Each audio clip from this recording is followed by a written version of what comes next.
ang i-share ko sa inyo ngayon, ang title ay, Ask and You Shall Receive.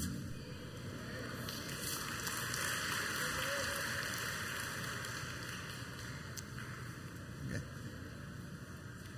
Alam mo, asking or yung paghingi is a command. To ask is a command. Ito sabi ng Matthew 7 verse 7, humingi kayo at kayo ay bibigyan. Humanap kayo at kayo'y makakatagpo. Kaya si Pastor Rex, humanap yan kaya yung nakatagpo Ganoon din si Paulo, suma. Yung mga yan ay mga taga-Canada. Ay ang mga natagpuan ni kalalayo, taga rito Sama si Jem, Tumuktok kayo at kayo'y pagbubuksan. Ito kasi nung sinulat wala pang wala pang yung yung doorbell. Ano ba ang sin? Alam ba ninyo kung ano ang kasalanan? Ang kasalanan ay pagsuway sa utos. Kaya kapag hindi ka humihingi ay nagkakasala ka. Sinong ayaw magkasala?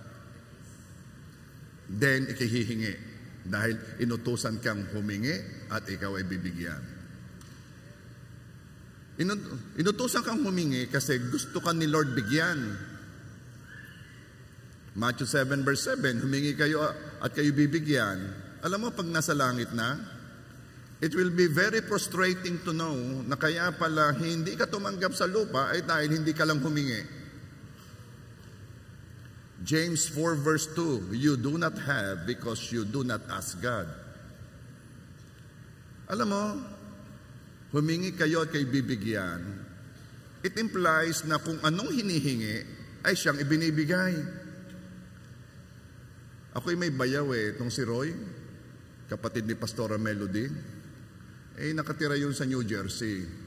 Kung ano talagang ibili ng mga kapatid sa kanya at ng mga pamangkin na pasalubong, yun ang ibinibigay. Kahit ano. iPhone, iPad, laptop. Basta yun ang bilin.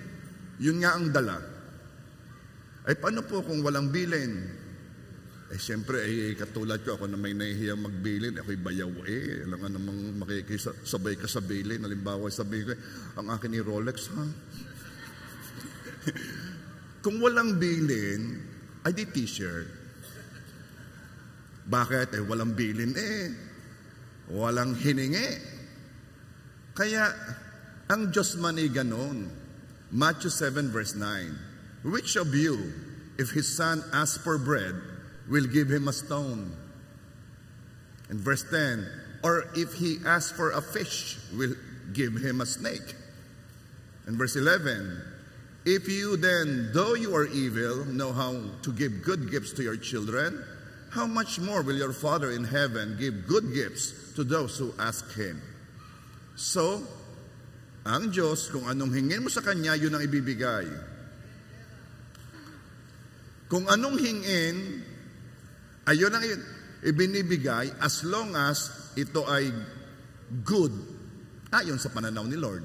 Dahil, how much more your Father in heaven give good gifts? Yun, may katangian yung binibigay ng Diyos. Ba't po kayo humingi, hindi binigay? Ay, hindi good. Yun lang yun. So, another thing. To ask is a command. Next. Asking from God is a statement. Ano pong ibig sabihin? Okay. It is a statement na na si God ang may-ari ng lahat. Psalms 24 verse 1. The earth is the Lord's and everything in it. The world and all its people belong to Him. Bakit kaya yung mga taong hinihingan ay hindi palaging nagbibigay? Minsan ay nagbibigay pero hindi palagi. Bakit kaya? Kasi walang maibigay. Kaya sabi ng ninang sa inaanak, naku ineng, sa ngayon ay ganda lang ang meron ako. Nako, nalungkot ang inaanak. Sabi ka, yabang. Kung meron man, ay limitado ang resources niya. Kaya hindi makayang laging magbigay. Hindi makayang laging magbigay kasi takot maubusan.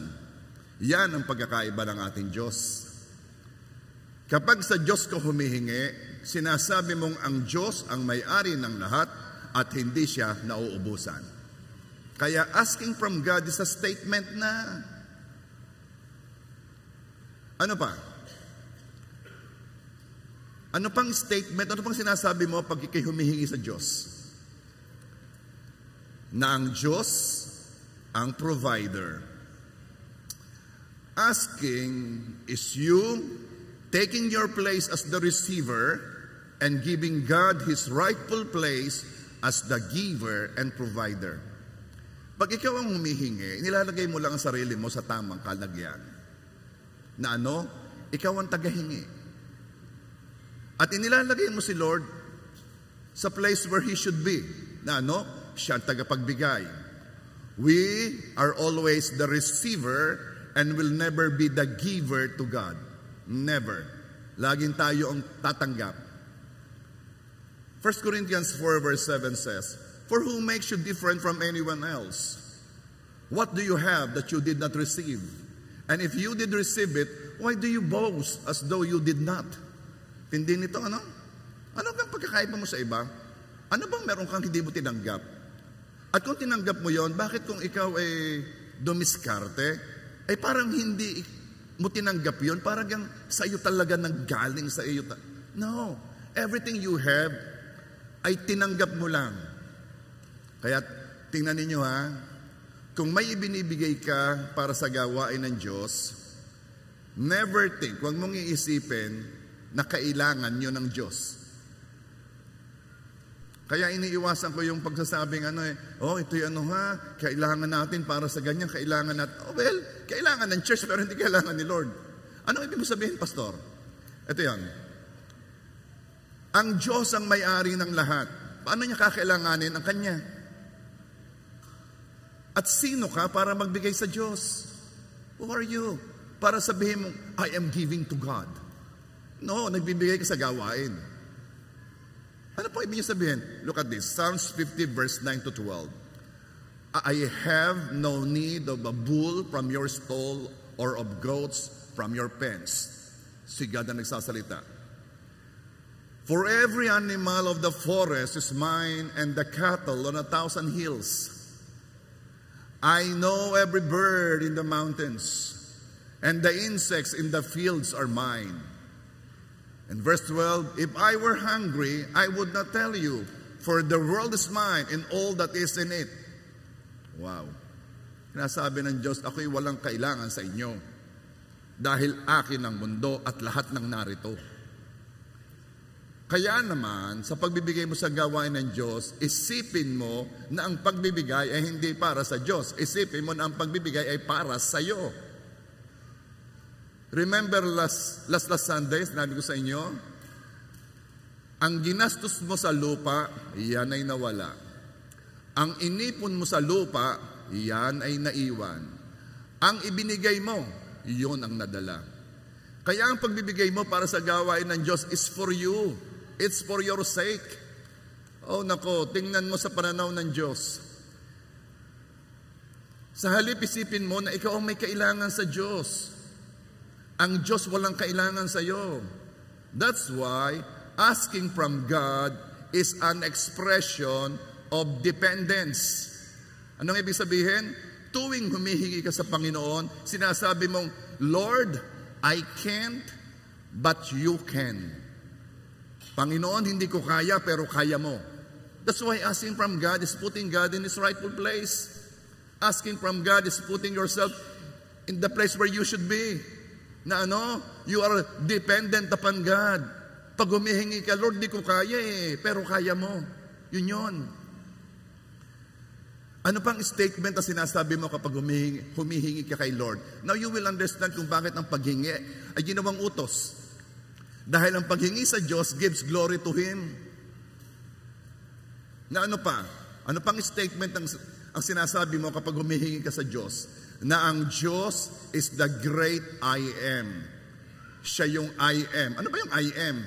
Ito yon. Nung sinugo ng Diyos si Moses kay Pharaoh para mapalaya ng mga Israelita, sabi ni Moses, anong sasabihin ko pag tinanong ako? Anong sasabihin ko kung sino nagsugo sa akin? Anong pangalan mo? If you will understand, ang Diyos nagpapakilala pa lang. Praise God, tayo may Bible. Praise God, dumating si Jesus. And Jesus is the exact representation of God. Kapag nakita mo si Jesus, nakita mo ang Diyos. Exodus 3:14, God said to Moses, I am who I am. Ano bang pangalan niyan? Ano bang pangalan niyo? I am. This is what you are to say to the Israelites. I am has sent me to you. Anong pangalan mo? Ako nga. Ano nga? Ako nga. So, pag sa Diyos ka humihingi ng iba't ibang kailangan, sinasabi mo na siya ang ako nga, the great I am. Meaning, di mo kailangan magpalipat-lipat at sumubok ng ibang hinihingan kasi ang sabi nila ay kapag dito ka daw humingi ay magaling siya na magpahanap ng nawawala. Magaling daw maghanap ng nawawala. Ano kang tawag doon? Pinupiyunan. Pag pumunta ka daw naman dito sa taga kung diyan, ay magaling yan sa pagpapabalik ng mga nawalang relasyon. Pag daw naman nagpunta ka dito, ay ikay bibigyan ng anting-anting na magaling sa negosyo. Pero pag nakagat ng ahas, doon ka pupunta. Ano kang daming pinupunta at iba't iba? Iba si Jesus, ibang Diyos. Ang pangalan niya ay ako si ako nga. Ako ang tagapagpagaling. Ako ang nagbibigay. Ako ang nag-aayos. Ako ang nagpo-provide. Ako ang nagbibigay ng kapayapaan. Ano mang kailangan mo, isa lang ang pupuntahan mo. Kaya pag ikaw ay humihingi sa Diyos, sinasabi mo ang kanyang pangalan. God, you are the great I am. Ikaw si ako nga. Now you know, kapag humihingi ka sa Diyos, niluluwalhati mo ang Diyos kasi sa paghingi pa lamang may sinasabi ka na. Sabihin mo sa katabi mo, sapat na si Jesus. Kaya mga magulang, pag humihingi ng baon ng inyong anak, anong sasabihin mo? Sapat na si Jesus.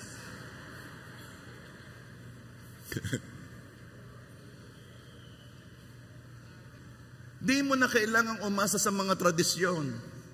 Alam mo, yung kagagaling ng ating mga architects, ang daming architects dito, ang daming engineer, mga contractors, experienced contractors, ay walang magawa ang inaral eh. Bakit? Kapag ang nagpapagawa ay sa tradisyon o sa nakagisnan o sa narinig, umaasa at naniniwala. Ay ano kung gusto nyo gawin dito? Ay siyempre, oro, plata, mata. Oro. Hagdan yun, hagdan. Sira ang pinag-aralan ng mga arkitek. Ay ngayon, ano pa? Di ka bago gumawa ng bahay sinusukat, Ay hindi Dugo muna ng manok. Sira ang pinag-aralan. May sasabihin ako sa inyo, tama na nga yung mga tradisyong yan. Tama na yung mga, ano gan tawag doon? Pamahiin. Hanggang ngayon kayo naniniwala pa sa pamahiin. Pag tinanong ko kayo, sinong may sabi niyan? Hindi na natin matetrace Somebody started that. Somebody who doesn't know the Bible started that. Kaya dito sa pagkakataong ito, inuutusan ko kayo na maging matigas ang ulo. Pag may nagsabi sa inyo na kung ano-anong mga tradisyon, ano-anong mga pamahiin, huwag ninyong sundin. Ang inyong sabihin, sapat na si Jesus.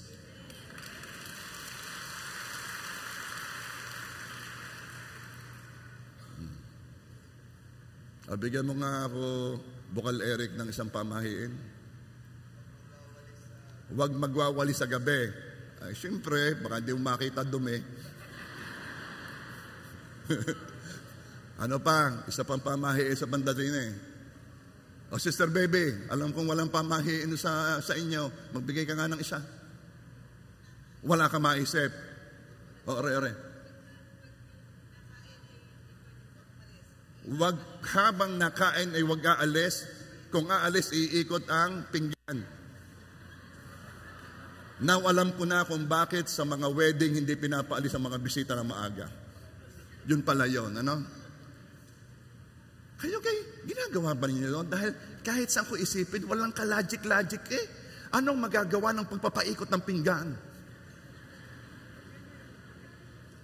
Eh, bakit kayo sumusunod? Ha? Inuutosan ko kayo. Kayo'y maging matigas ang ulo pagdating sa pamahiin. Ay, ginawa ko yun. Sabi ko sa akin, baka mabusong. Anong ibig sabihin ng busong? Hindi mo nga alam ang ibig sabihin. Natakot ka na, hindi mo alam ang ibig sabihin. Anong sasabihin mo? Sapat na.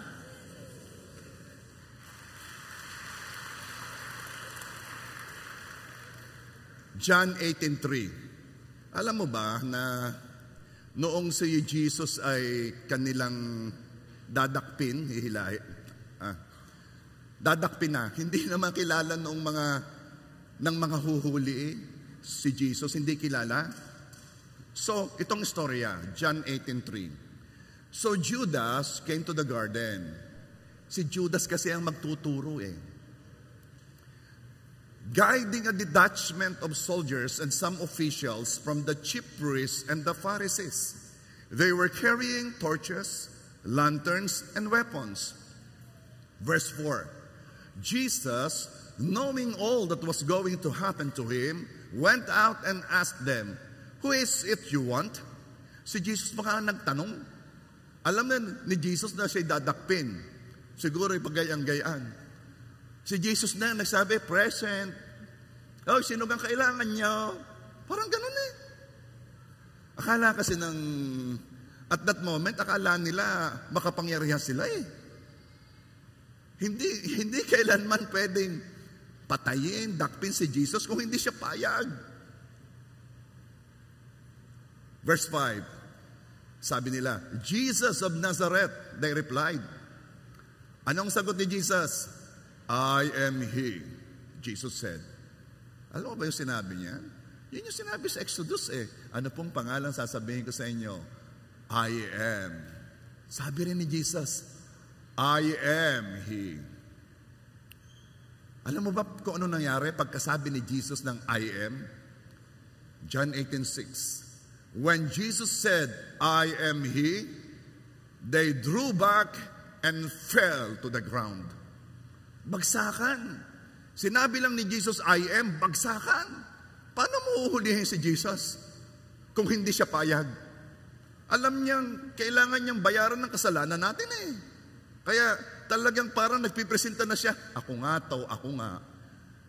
Ay bagsakan naman nung sinabi ang pangalan Hindi niya nung pinabasa ko, sabi ko, katindi talaga ng Panginoong Jesus, makapangyarihan. Ano? Kaya, kapag ikay humihingi, sa paghingi mo pa lang, madami ka nang sinasabing katangian ng Diyos. Now you will understand why asking is a command. Kung bakit inutusan kang humingi. Dahil ang Diyos ay naluluwalhati kapag tayo'y humihingi sa Kanya. Remember that. Now, this is the next question. Bakit kaya tayo ay hindi malimit humingi? Kasi, hindi tayo kumikilos bilang anak. Tingnan ninyong inyong anak. Kahihingi pa lamang, humihingi na ulit. Lucas 15:11. Ito yung ang gandang istorya nito Ito yung istorya ng sabi nila the prodigal son. Hindi naman ito istorya ng prodigal son. ito yung story ng dalawang anak. This is the story of two sons. Okay, Lucas 15:11. And he said, a certain man had two sons. Okay, hindi sinabing a certain man has a prodigal son. No, two sons. Now, let's talk about the two sons. Ang dalawang anak na lalaki. Yung isa ay kinuha ng kanyang mana, nagpakalayo-layo, nilustay sa kung ano-ano mang mga bagay at paraan, naubos ang pera, wala nang pera, gusto nang bumalik sa ama. Yung isa na may naiwan at napaka-faithful sa kanyang ama, na talagang tinutulungan ng kanyang ama sa kanyang mga layunin. Heto na ang istorya, bumabalik na yung isang anak. At siya ay nagre-rehearse ng kanyang mga sasabihin, hindi na po ako karapat-dapat, ako po'y pupunta na lamang sa inyo, at ako po'y magtatrabaho, ituring na lamang po ninyo akong isa sa inyong mga alipin, at nakuha ko na po lahat ng para sa akin. Pero alam niyong istorya, lalo na kung nag-MGR ka, malayo pa lamang isinalubong na ng ama, kunin ang balabal, kunin ang singsing, kunin ang sandalyas, sapagat ang anak ko ay nawala at ngayon ay siya'y natagpuan. Tuwang-tuwa ang ama. Okay ha? Kung ikaw man ay lumayo sa Diyos, hindi kailanman nabago ang damdamin ng Diyos sa iyo.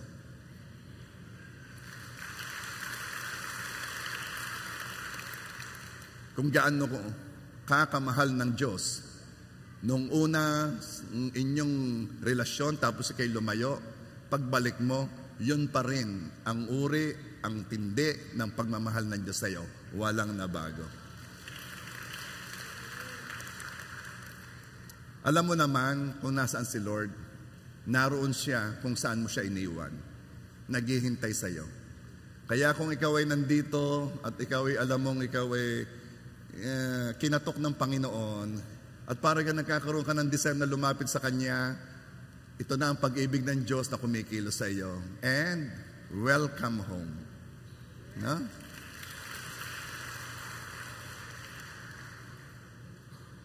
Tuwang-tuwa ang ama at nagparty ang ama. Nagpatay ng baka. Nagpa-party. Dumating ang anak na nawawala. Hindi na niya malaman ng istorya. Nasaan na kaya ang anak ko? Ay dumating Heto na. Istorya ng dalawang anak na lalaki. Ito naman ang sinabi ng isang lalaki na anak, yung naiwan, yung faithful, yung good boy. Laging diya sa magkapatid na lalaki, merong isang good boy at merong isang boy. No. Nakita ng anak na lalaking naiwan, na hindi umalis, hindi iniwan ang kanyang ama, na nagparty ang kanyang ama para sa kanyang kapatid na nilustay ang kanilang pera. Ama, I work and serve you faithfully. Di kita iniwan. Di mo man lang ako pinagpatay kahit maliit na baka. Samantalang itong kapatid ko na kinuha ng kayamanan niya, yung parte niya kahit ikay buhay pa. Yung kayamanan iyon, noon kasi ang kayamanan ay nasusukat sa dami ng baka, na pwede pang dumami kung hindi kinuha. Pagkatapos ay babalik dito at anong ginawa mo? Pinagpatay mo pa ng baka. Ako'y ang tagal-tagal dito, tapat sa iyo, pinaglilingkuran ka. Lahat ng sinabi mo ay sinusunod ko, hindi mo man lamang ako pinagpatay ng baka.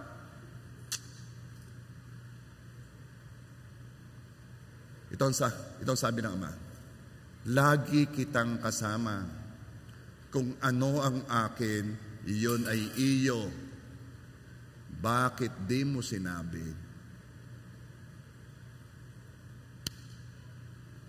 The story of two sons. Pero I am going to change the title. The story of the son and the story of the servant. Yung isang anak na umalis, alam niya at least na siya'y anak. Bakit? Alam niya kung anong hihingin Akin na ho ang akin. Anak ako yung mana ko, akin na. Itong naiwan, anak nga, kung kumilos, alipin. Pinaglingkuran ko kayo talaga binigay ko lahat Hindi nga ako nahingi kahit ano hindi ako nahingi sa'yo, talagang nandyan lang yan. Ba't hindi mo man lang ako binigyan ng ganito? Sagot na nga, ba't di ka humingi? Lahat na yan ay iyo. Ba't di ka humingi? Ito ang problema, kaya hindi tayo malimit humingi sa Panginoon. Ang akala mo, ikaw ay alipin at hindi anak.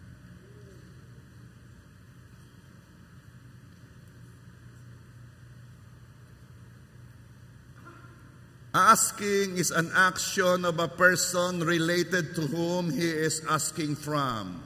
Ang paghingi ay kilos ng isang tao na malapit ang relasyon sa kanyang hinihingan. John 16:24, ask and ye shall receive. Kindly say, ask and you shall receive. Tingnan ninyo, hindi sinabing beg and you shall receive. Hindi sinabing ikaw ay mamalimos at ikaw ay bibigyan. Hindi sinabing ikaw ay magmakaawa at ikaw ay bibigyan. Anong sinabi? Ikaw ay humingi. Maraming Kristiyano hindi kumikilos na anak. Sa halip na anak ng Diyos, kumikilos siyang pulubi. Panginoon, awa mo na. Kaawaan mo ako. Sige na naman. Saan ninyo naririnig yung nahingi sa inyo ng ganyan? Pahingi, kaawaan mo ako. Ako ay single mother. Ako'y taga San Juan. Kakainin ko lang ngayon. Tapos, saan nyo naririnig yun? Sa namamalimos, sa pulubi, na wala kang relasyon sa Kanya.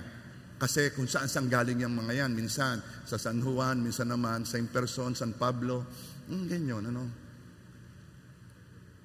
Wala kang relasyon. Ganong humingi ang walang relasyon. They beg. Ibang anak.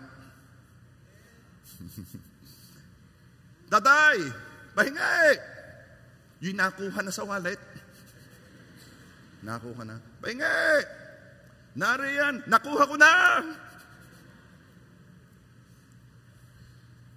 Kasi alam niya kung paano kumilos bilang anak. Children of God.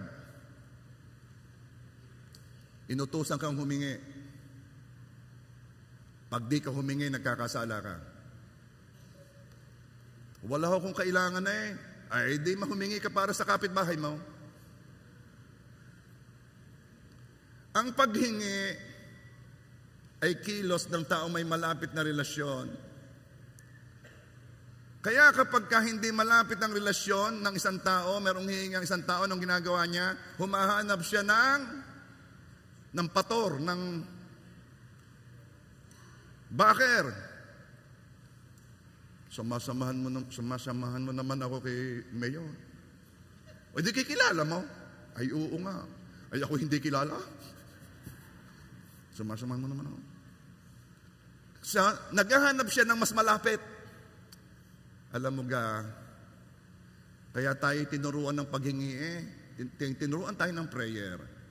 Our Father who art in heaven, hallowed be your name, your kingdom come, your will be done on earth as it is in heaven. Give us this day. Ayaw ng Diyos na kung saan kadadaan.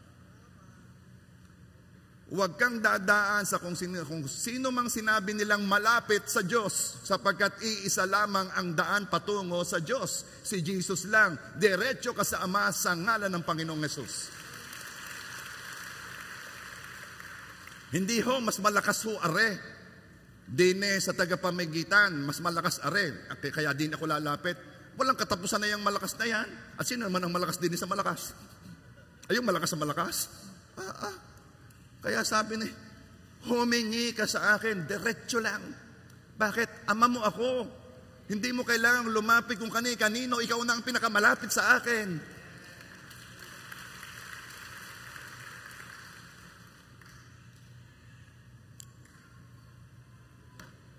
Bakit kaya pag tayo nananalangin, paragang ang dating pinipilit natin si God? Sige na naman po.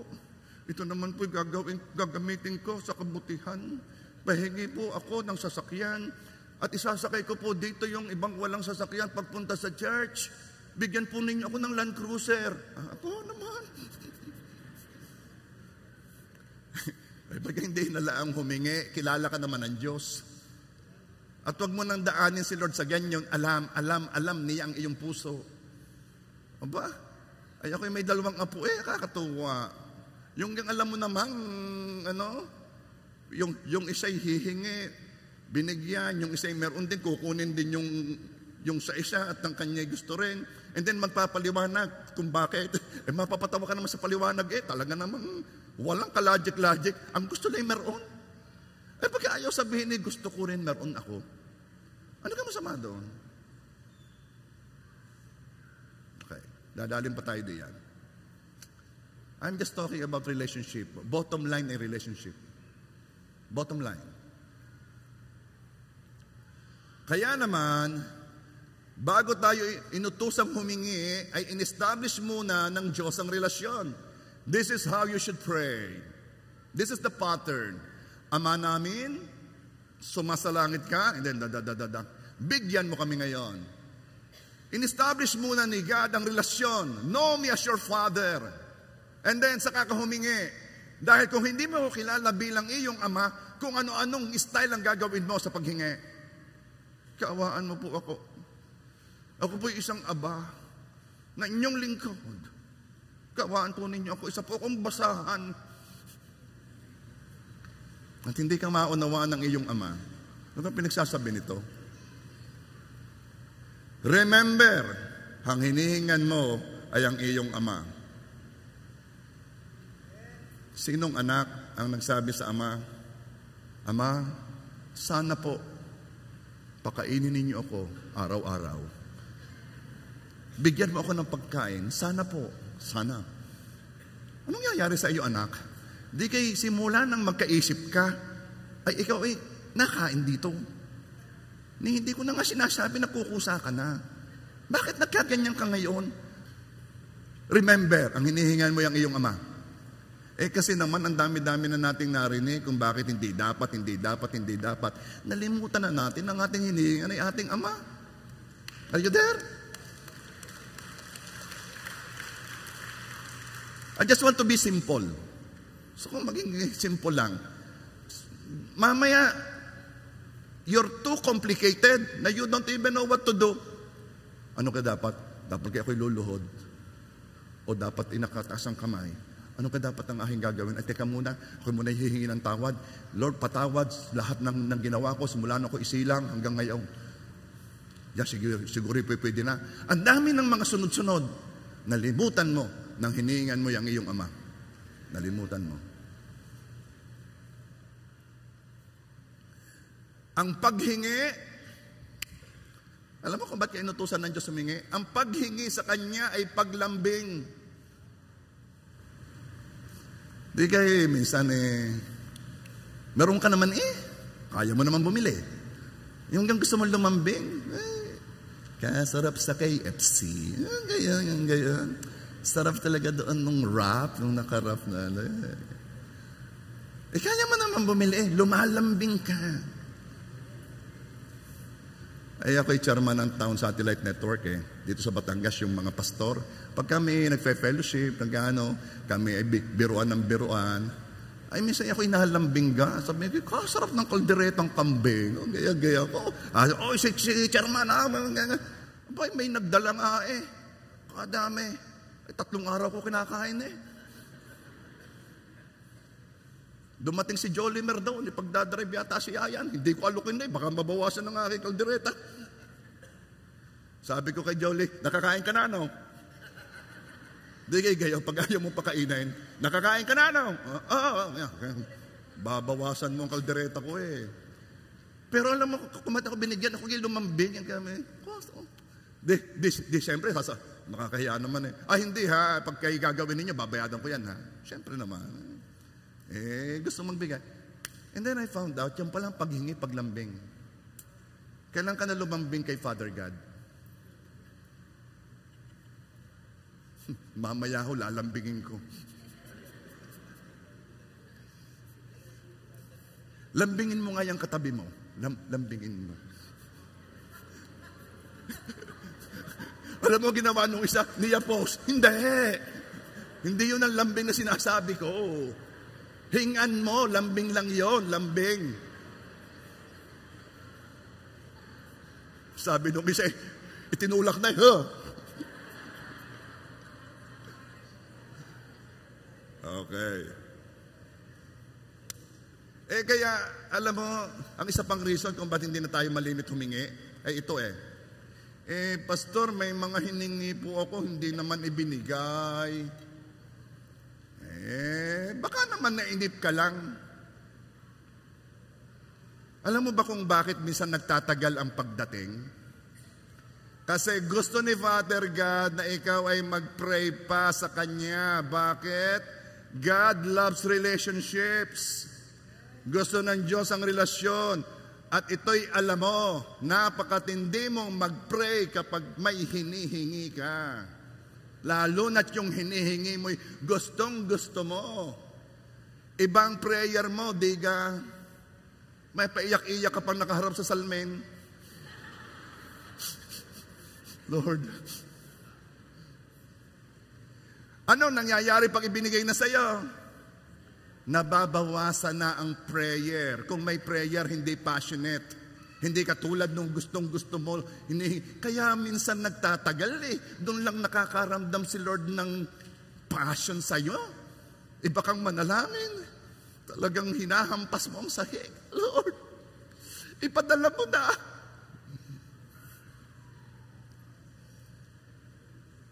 Our needs and wants keep the connection going. Tanggapin mo't hindi. Yang pangangailangan mo, nagko-connect sa'yo kay God. At kung sakaling ang hindi naman ibinigay, sige. Trust God. It is good na hindi ibinigay sa'yo. Alam mo ba, noong bago ipako ang Panginoong Jesus sa krus, nanalangin si Jesus sa Gethsemane. Nanalangin si Jesus at hiningi ni Jesus sa Ama, Ama, kung pwede lang, lumampas na ang kopang ito sa akin. Huwag mo nang daanan yan. Sobrang sakit. So, first time na ako hiwalay sa iyo. Ayaw ko niya ng kasalanan ng mundo. Ilalagay sa akin ang dumi. Lord, Ama, huwag ko nang daanan yan. It's a prayer. Jesus was asking. And praise God, hindi ibinigay. Sabi ni Lord, but not my will, but your will be done. Praise God, hindi binigay. Dahil kung binigay, kung ibinigay ang prayer na yon, wala pa rin tayong tagapagligtas hanggang ngayon. Nagsusunog pa rin tayo ng mga hayop dito. Kanya-kanya rin pa. Kanya-kanya pa rin tayong dala ng hayop na susunugin bilang sakripisyo sa ating kasalanan. Iba't iba yan, taon-taon, inuulit-ulit. Bakit? Wala pa rin nagbabayad ng kasalanan. Salamat hindi sinagot ang prayer. Kung may mga prayer kang hindi sinagot, trust God.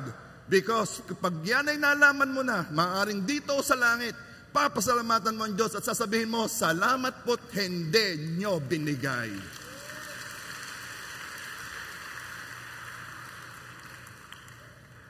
At kung hindi binigay yung isa mong hiningi, it does not mean na yung iba mong hinihingi ay hindi rin ibibigay. Ikaw naman hindi lang tumanggap nung isa ay ayaw na Kaya patuloy kang hihingi. Sabihin mo sa katabi mo, hingi. Sabi nung isa, parang ibang pakinig. Anyway, huwag na. O number 3. Kaya minsan ayaw nang humingi kasi sabi niya, ay alam na naman ng Diyos na kailangan, na yan ang kailangan ko. Hindi ko na dapat hingin, alam na niya, all-knowing siya. Okay. Matthew 6 verse 8, sapagkat alam ng inyong Ama ang mga bagay na inyong kinakailangan bago pa kayo humingi sa Kanya. Alam ng Ama, wala namang problema doon, pero inutusan ka pa rin humingi. His knowledge about what you need and what you want does not prohibit you from asking. Actually, He is telling you to ask from Him. Our Father, pattern of prayer na turo sa lahat ng tao. And then, bigyan mo kami ng kakanin sa araw-araw. Ang prayer na ito walang dating sa mayayaman. Bakit?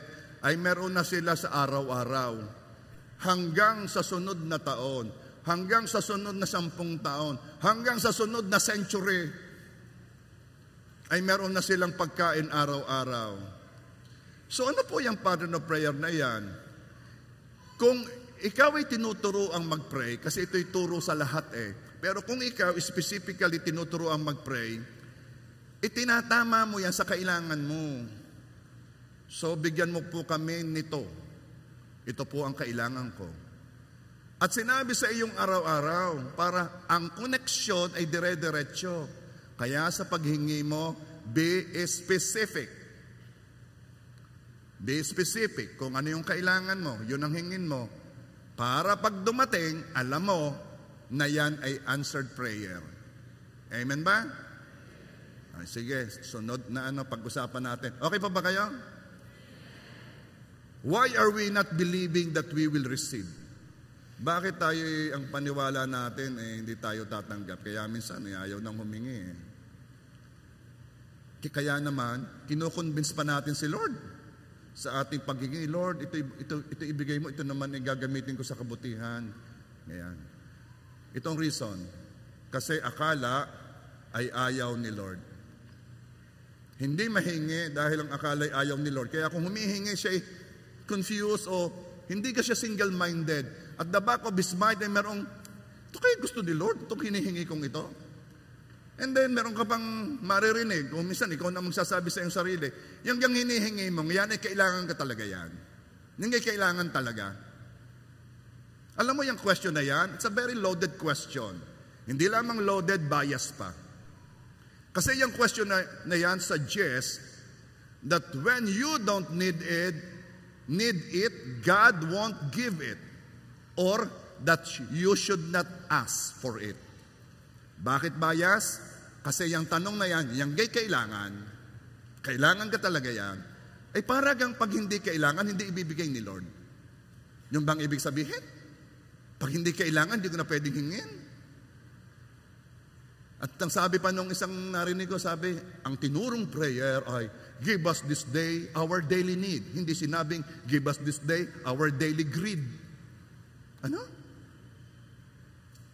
Pag humingi ka ng hindi mo need, greedy ka? Yun bang ibig sabihin? Then you don't know your Father. Dahil siya ay normal sa kanya at malimit sa kanya na magbigay ng lampas sa need ng humihingi sa kanya. Sabihin mo, lampas sa need. Never doubt, wag mong pagdududahan ang generosity ni Lord. Question. Ang unang himala ng Panginoong Jesus, saan nangyari yon? Sa Baysanan. Mga taga-Batangas na rin. Wedding sa Cana. Ano nangyari sa wedding sa Cana? Naubusan ng asin. Alak. Naubusan ng alak. Kung ano man yon, ang sabi nila juice, ang sabi nila fermented juice, alak, whatever it is, hindi natin pag-uusapan, basta naubusan ng alak. Ano ngayon ang ginawa ng Panginoong Yesus? Okay. Kuha kayo ng banga, sige, lagyan nyo yan ng tubig, mamaya ginawa niyang alak. Kailangan pa bang gawin ni Jesus yun? Naubusan na nga nakainom na naman. Gusto gusto pa. No wonder ang sinabi nung isa, bakit ngayon lang nilabas ito? Ang malimit gawin ay ang unang nilalabas yung masarap, tapos pag wala na, saka yung hindi masarap. So, nainom na nila. Nako-compare nila Ay bakit gumawa pa ng alak ang Panginoong Yesus? Kailangan ba talaga yan? Kailangan ba talaga yan? Dumali na naman yung tanong na iyan. Hindi kilala ang Ama. Never doubt the generosity of God. Matapos ipagamit ni Peter ang bangka kay Jesus, dahil gusto ni Jesus magsalita sa mga tao, siya'y sinisiksik ng mga tao. Ang ginawa ni Jesus, sumakay siya sa bangka ni Peter, itinulak ni Peter sa medyo malayo-layo at saka nagsalita si Jesus sa mga tao. At matapos ipagamit ni Peter ang bangka niya kay Jesus, inutusan ni Jesus si Peter na muling pumunta sa dagat upang mangisda. Ang sabi ni Peter, kami nga ay umuwit, wala na nga akong mahuli. Wala na. Hindi, bumalik ka at mangisda ka. Alam niyo yung istorya, no? Nilagay ang net, nakahuli sila ng pagkadami-daming isda. Gaano kadaming isda? Kasya saan? Isda, daming-daming nahuli na pumuno sa... Okay, 2 bangka. Kasi hindi na magkasya sa bangka. Ilan ang napunong bangka? Ang tanong, pwede naman ng isa Kailangan ka talaga yan. Yan na naman. Hindi mo kilala ang iyong ama. Sanay siya sa labis sa pangangailangan.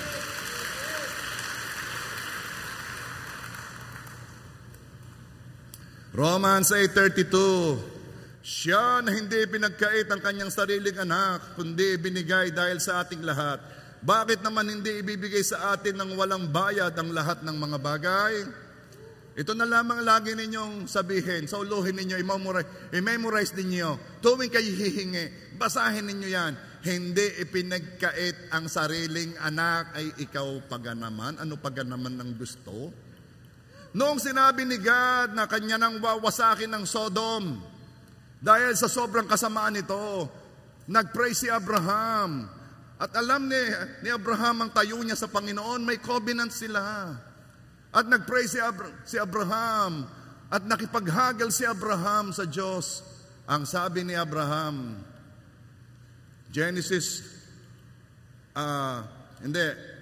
ang sinabi muna ni Lord, Genesis 18:26, and the Lord replied, if I find 50 righteous people in Sodom, I will spare the entire city for their sake. Pag nakakita ko ng 50 matuwid sa Sodom, hindi ko nawawasakin ang kanilang syudad para sa kanila. Heto na si Abraham. Humingi. Lord, kung meron pong 45 righteous people, sige, hindi ko wawasakin ang Sodom. Humingi uli. Lord, kung meron pong 40, sige.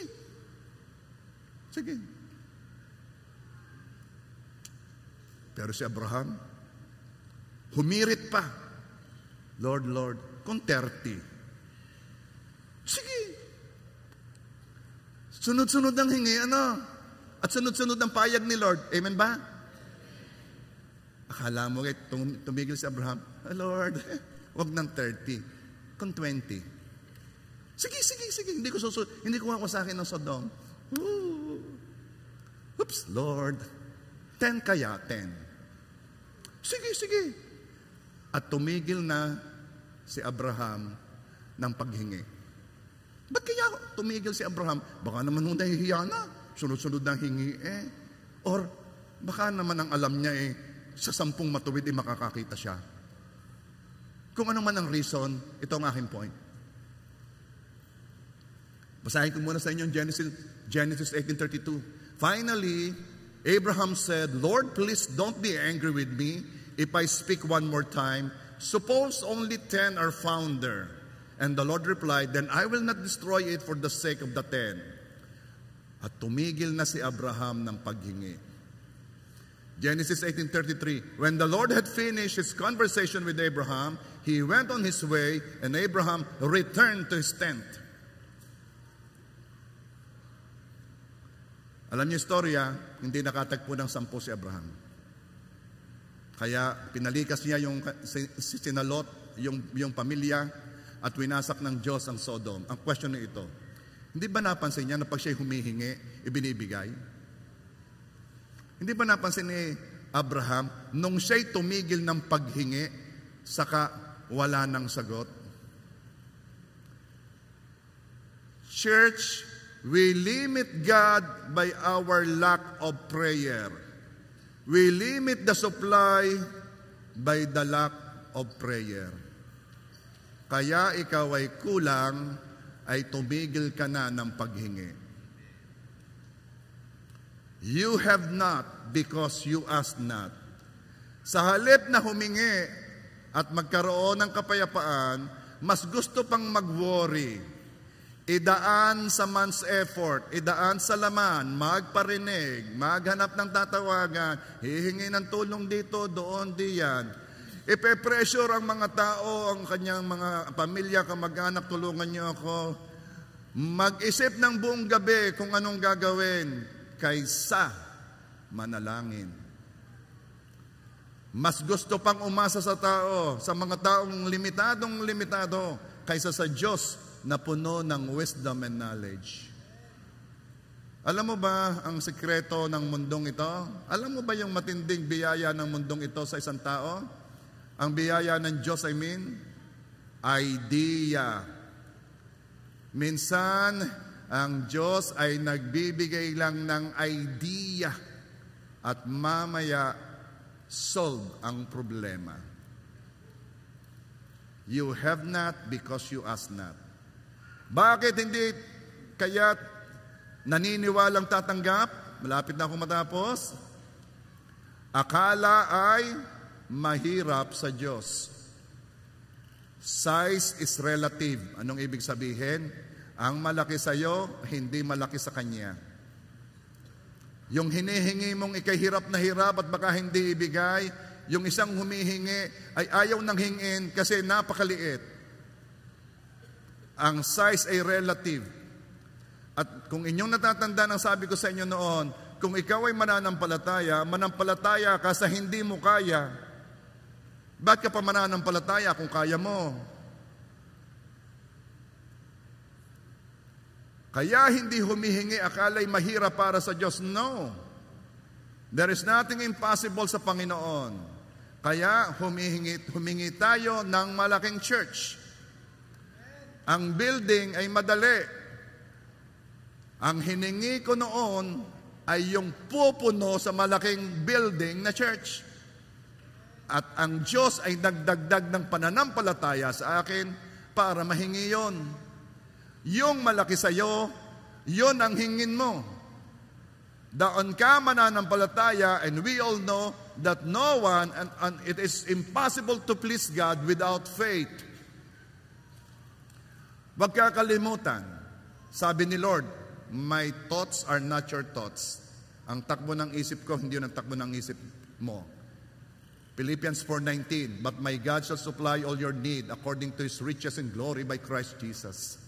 Meron akong nabasa long time ago, isang article. Isang Amerikano yata na tinanong noong prinsipe na Arabo kung ano ang gusto niya. Parang yun yata nakasama niya sa pag-golf. Ito ng mga Amerikano, just give me a golf club. Yung golf club, yung pampalo. Alam mo, binigay yung golf, yung club, yung ano? Hindi, course. Yun ang ibinigay. Ano yan? Ba't mo ko binibigyan ng golf course? Di ba yun ang hiningi mo? Hindi, yung pampalo lang. Ayun ang pagkaunawa ng Arabo Minsan kasi, hindi natin alam kung paano mag-isip yung someone that will supply you according to His riches in glory. Hihingi ka sa Diyos ng kaunti, ang pagkukuhanan niya ay according to His riches in glory. Kaya minsan hindi ka makahingi, hindi mo alam kung sinong hinihingan mo, hindi mo alam. Iba talaga pag mayaman, iba silang mag-isip. Ako'y may inatendang wedding Ang nakakilala ko lang naman yung ama. Hindi ko naman kakilala yung anak. Actually, nung ako nagpunta doon, ang kilala ko din lang yung ama. At mag-isa lang ako nagpunta. Kaya kayo napunta sa mga party na wala kang kakilala, kundi yung nag-imbita. Siyempre, dire-diretso ka doon. Nakakot ka naman Saan ka muna unang pupunta? Sa CR. Baka may makikilala doon. O di na, Ipinakilala ka naman, ito pa, kwento-kwento. Simple lang naman yan eh. Christian, you must be sociable. Start a conversation. Parang hindi interesado eh. Lumipat ka sa iba. Ganun lang. Lahat ng nasa party, self-conscious. Lahat ng nasa party gustong may makausap. Kaya yung mga yan, pag napunta, laging may kasama para may kausap. Kaya huwag kang mag-alala kahit pagpunta ka mag-isa, meron kang makakausap kasi lahat ng nandoon ay ayaw na walang kausap. Okay, itong istorya. Doon naman ako pinaupo sa mga yung mga heavyweight. Hindi nga dumating si Mayor, nakita ko yung pangalan ni Mayor Yobi Morpe. Si Bolilla, naroon din.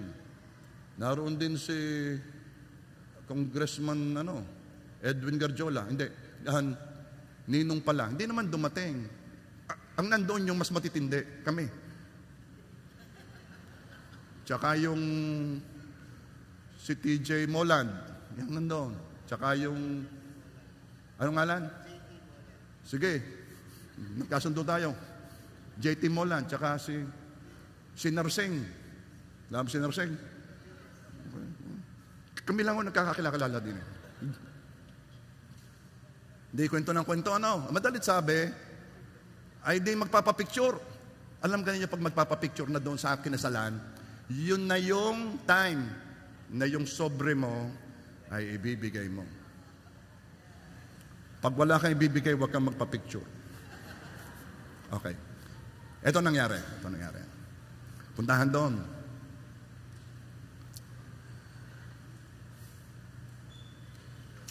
Di natin alam kung paano mag-isip ang mga mayayaman Ako may naka-ready na na sobre. Ni-ready na ni Melody. Nung ko'y nakaupo, gusto kong dagdagan. Mga kasama ko din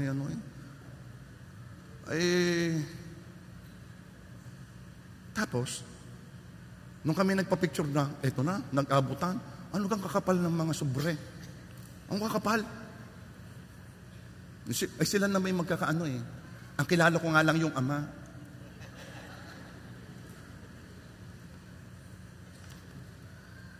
Hindi ko malaman kung ibibigay ko yung kasi ang aking manipis At sabay ibigay. Dito ko nakita. According to the riches in glory of God, doon siya nagpo-provide. Ayun naman yung kasama ko naman daming subdivision pag-aari. Yan nga nakabili diyan sa malapit sa ginagawa sa palengkeng kung ilang hektarya ang gagawin subdivision. Ang kasama ko naman yung isa, yun naman ang nag-consolidate ng buong Highlands. At siya daw ang nagbenta. Ako'y pastor. Mas mataas ang calling. Pero sa realidad, siyempre naman, dapat naman makapal ang sobre nila. Dahil sila talaga yung magkukumparing mga close So, they give according to what they have. Now, gusto kong dalhin sa senaryo sa hinihingan mo. Ang Diyos na may-ari ng langit at lupa ay nagpo-provide ayon sa kanyang glory, sa riches of His glory. Yon ang pinanggagalingan niya. Kaya huwag kang mahihiyang humingi, matatakot humingi ng mas malaki sa kaya mo dahil ang kaya niyang ibigay ay mas matindi sa kaya mong isipin.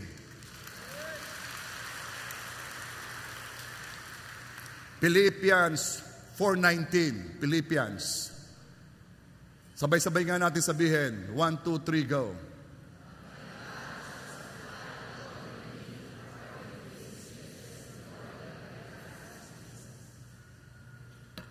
In conclusion, asking gives joy. John 16:24, ask and you shall receive that your joy may be full. Gusto ng Diyos bigyan ka, Kasi gusto ng Diyos your joy to be full. Gusto ng Diyos bigyan ka, kaya gusto ng Diyos humingi ka. Psalms 35:27, dakila ang Panginoon na nalulugod sa kaginhawaan ng kanyang lingkod.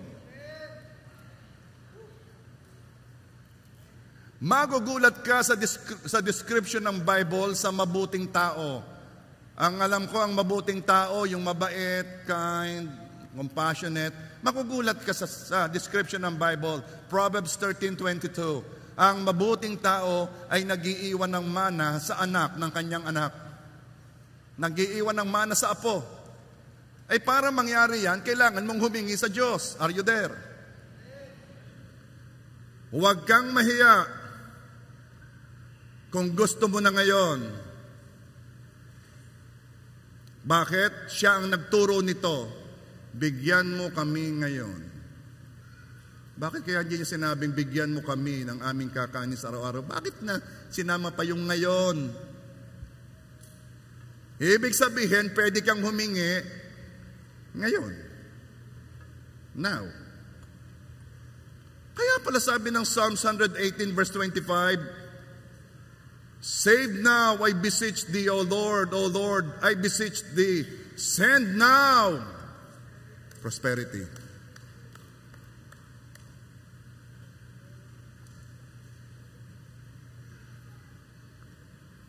Now, sino dito ang gustong luwalhatiin mo ang Diyos? Sino dito ang gustong kumilos bilang anak ng Diyos? Sino dito ang alam na kapag ang Diyos ay nagbibigay siya ayon sa kayamanan ng kanyang kaluwalhatian? So ito ang ating gagawin. Maaaring ikaw ay humingi na, tumigil ng paghingi, medyo na comfortable na, come what may, dumating. Hindi mo nalalaman, gusto lamang ni Lord ibalik yung passion mo kasi pag ikaw ay talagang may hinihingi sa Kanya, iba kang manalangin. Iba kang lumapit, talagang puso sa puso. So ngayon, meron tayong gagawin. Hihingi tayo sa Panginoon. Amen ba? Hihingi tayo sa Panginoon. Every time the word is preached, nagmamanifest si Lord according to the word that was preached. And today, inutusan ka ng Diyos na humingi. Inutusan kang humingi. Kaya ikaw ay hihingi. Amen ba? Sige, habang ikaw ay nasa upuan, yung papasok sa isip mo, hingin mo sa Panginoon. Remember, you are talking to your Father. Gusto niyang ibigay. Hindi mo kailangan siyang pilitin. Siya ang nagsabi sa iyong humingi. At ikaw ay bibigyan. Sige, ask. Hingi sa Ama. Kayong nasa online, ask. Hingi sa Ama.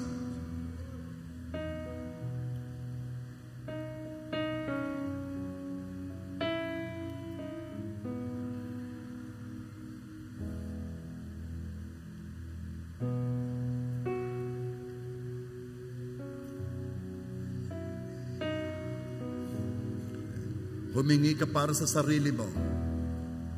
Sige, kung anong gusto mo, huwag ka nang mahiya ngayon, huwag mo nang i-filter.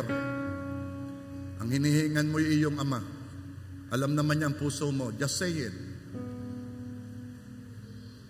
At ngayon, pagka nakahingi ka na ng para sa sarili mo, humingi ka naman ng para sa iba. Sige, punuin mo ngayon ang langit ng iyong mga request. Pwede yun.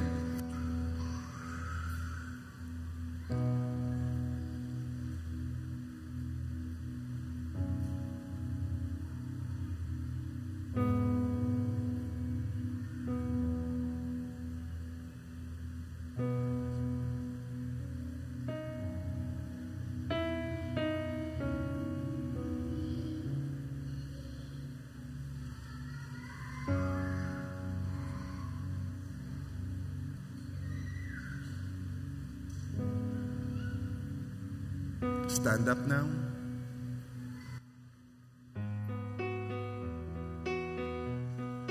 Lord, lahat na hiningi ng iyong mga anak sa lugar na ito, maging silang nasa online, I ask, Lord, ngayon na. Ngayon na. Now. Now. Now. Our God is stronger. God, you are higher than any other. Our God is healer, awesome in power. God, our God is greater. Our God is stronger. God, you are higher than any other. Our God is healer, awesome in power.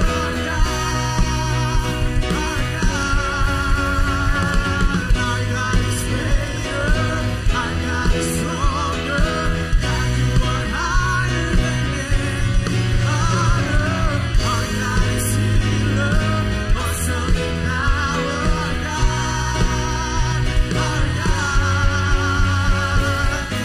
if our God is for us, then who could ever stop us?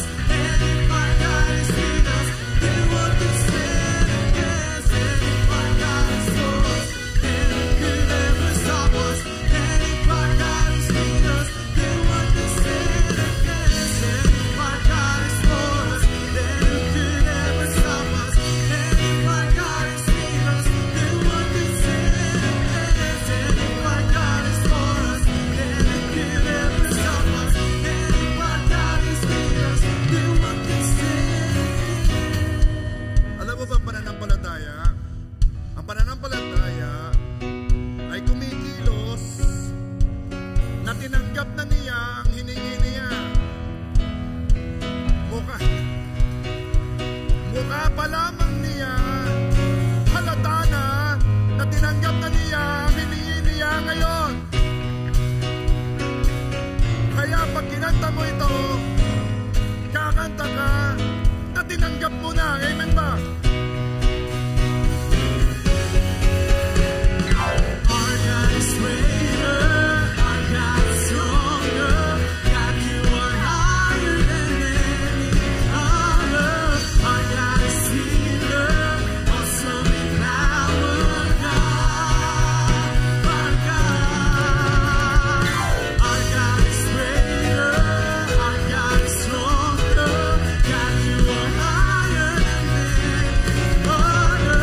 Our God is healer, awesome in power.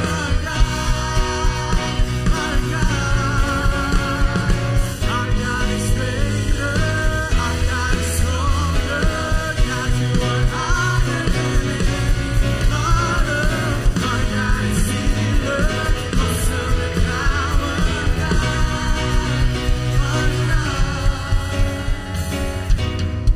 Alam mo,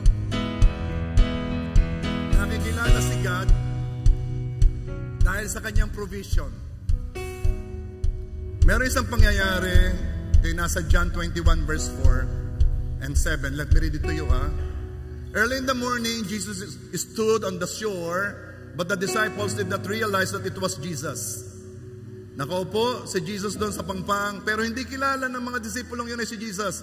Kasi namatay na si Jesus eh. So, nag-resurrect. Nandito, nagpapakilala na siya na siya'y buhay.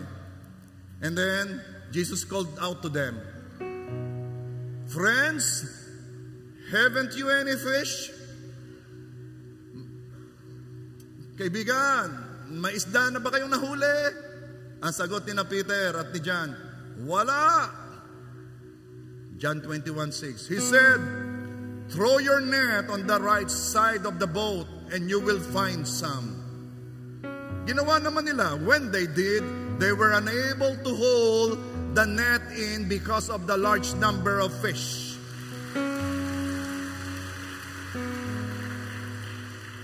Pero ito ang gusto kong bigyan din sa inyo. Ang mga disciple na mahal si Jesus, siya si John. Sinabi niya kay Peter, "It is the Lord." Siya si Jesus. As soon as Simon Peter heard him say, "It is the Lord," he wrapped his outer garment around him, for he had taken it off and jumped into the water. Sasabihin ako sa iyo, kanina ba nung kayo humingi ka ba specifically? Pag yan ay na-manifest na dahil we ask na yan ay dumating na ngayon. Remember? Makikita mo si Jesus. Sasabihin mo, si Jesus yun talaga. Si Jesus yun. Si Jesus yun. Si Jesus yun. Kaya ang mga taong humihingi, alam niya na si Jesus yun. At gagawin ng Panginoong Jesus na matanggap mo ang iyong hinihingi, not only because it will give glory to Him, but because you will recognize who your Father is. You will recognize who your Lord is. You will recognize who your provider is. At sasabihin mo, si Lord talaga ito. Si Lord talaga ito. Si Lord talaga ito.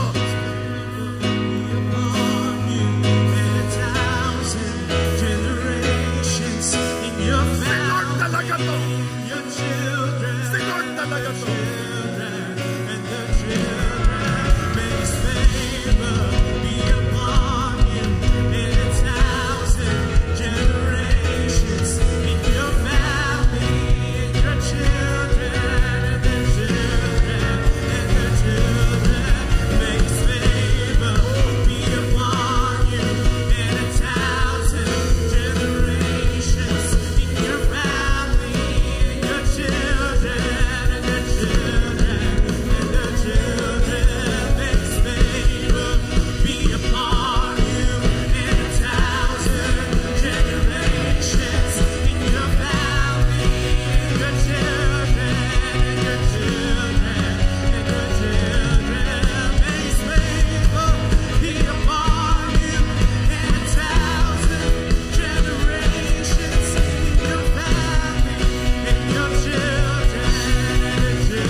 aming Ama.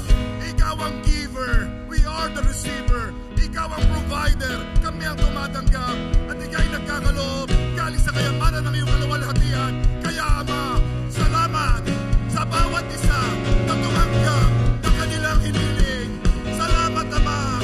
Now.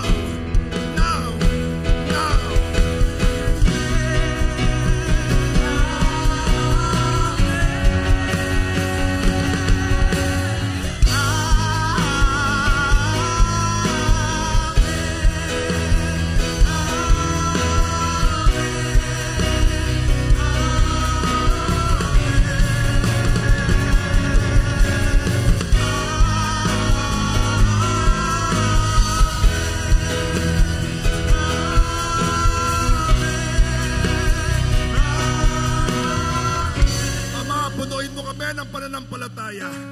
Papawin mo ang pananampalatayang ito. Hayaan mong ito, Panginoon, na hindi lamang kumikilos sa aming laman, sa aming katawan, sa aming kaluluwa, sa aming espiritu. Ito'y kumikilos sa aming buong pagkatao. Ito'y lumalabas. We believe in you. We trust in you. We trust your word. You are our Father. You are a good Father.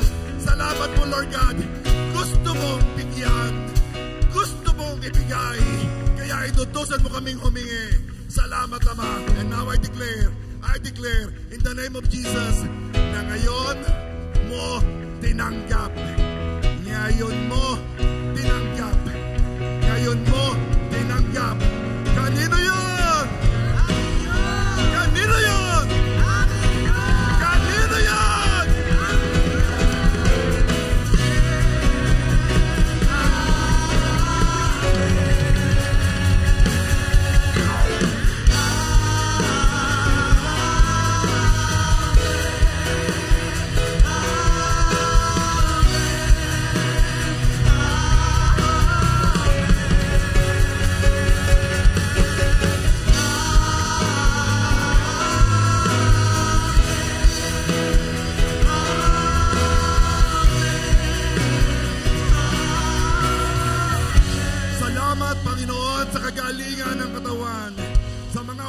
Kagalingan para sa kanila at para sa mahal sa buhay. Salamat Panginoon. Salamat Panginoon sa mga bagong trabaho, bagong negosyo, increase sa negosyo, increase sa trabaho. Salamat Panginoon. Salamat sa kaligtasan ng aming mga mahal sa buhay, Panginoon.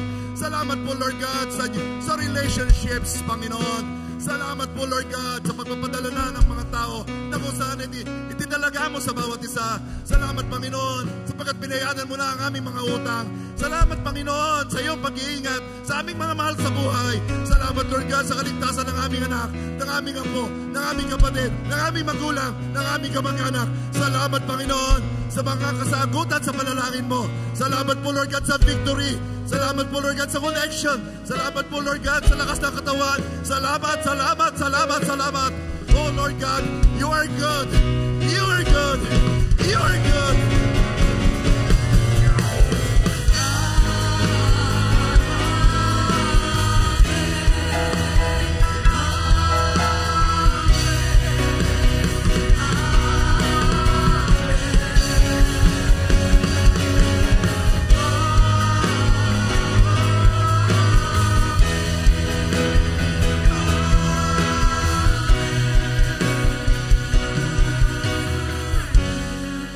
Panginoon Diyos, nandito po kami, ang inyong mga anak, lumapit sa inyo bilang anak. Salamat, Ama. Salamat, Aba. Salamat in Jesus' name. Amen.